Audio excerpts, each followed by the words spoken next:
तो परमात्मा ने कहा था कि चौथा युग जब कलयुग आवेगा तब हम अपना एक दास भेजेंगे। अब वहां काल के सामने परमात्मा ने कहा कि हम अपना दास भेजेंगे। और कबीर वाणी चैप्टर में परमात्मा ने धर्मदास जी से, जब धर्मदास जी घने चिंतित हो गए थे कि हे परमात्मा, आपने सतनाम और सारनाम गुप्त रख दिया और इसके बिना मोक्ष नहीं हो सकता। आपने मुझ किंकर के ऊपर दया करी दास पे, और 42 वंश भी पीढ़ी बख्श दी, मेरी वंश चलेगा। तो हे परमात्मा, सारनाम और सतनाम बिना पार नहीं हो सकते, तो मेरे बच्चे कैसे पार होंगे? ऐसे कलेजा पकड़ के बैठ गया। परमात्मा ने सोचा भाई ये घना दुखी हो गया। तो परमेश्वर ने कहा कि सुन ले, काल ने क्या कहा था, 12 पंथ करूं मैं साजा, नाम तुम्हारा ले करूं आवाजा। 12 पंथ नाम जो लेगी, हमरे मुख में आन समोही। जाओ जोग जीत संसारा, जीवन माने कहा तुम्हारा। जीव तुम्हारा कहा न माने, हमारी ओढ़ हो बाद बखाने। अब इतना समय नहीं रहा, मैं वो सारे प्रमाण आज नहीं दिखा पाऊंगा आपको कि 12 पंथ कौन कौन से हैं। तो 12 पंथ, 12वां पंथ गरीबदास पंथ बताया है, लिखा कवि सागर में।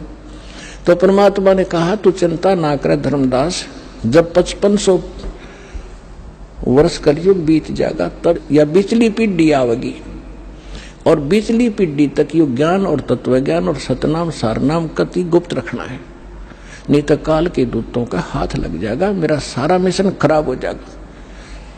तो परमात्मा ने देखा कि यो बिल्कुल चिंतित हो गया घना। तब परमेश्वर ने कहा, धर्मदास जब साची बताऊं तेरे ते।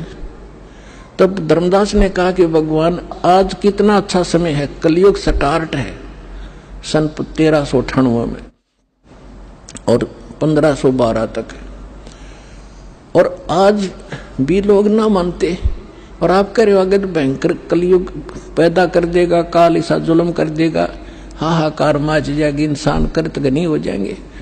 तो उस समय कैसे पार होंगे? आज तो आप भी विद्वान हैं और फिर भी ना मान रहे ये लोग। तो परमात्मा ने कहा, जब 5500 वर्ष कलयुग बीतेगा और बर्मा वंश चल चुका होगा इस काल का, यानी गरीबदास पंथ तक, तो उस बर्म में पंथ में मैं आऊंगा स्वयं, और फिर सभी पंथों को खत्म करके एक पंथ बनाऊंगा और सारी सृष्टि मेरा ही नाम लेगी। तेरे 42 वंश क्या सारी सृष्टि न पार करूंगा धर्मदास, इन 42 की तो चिंता छोड़ तू। तब उसका दिल डटा था और काल के सामने परमात्मा ने थोड़ा सा भेद रखा कि मैं अपना अंश भेजूंगा।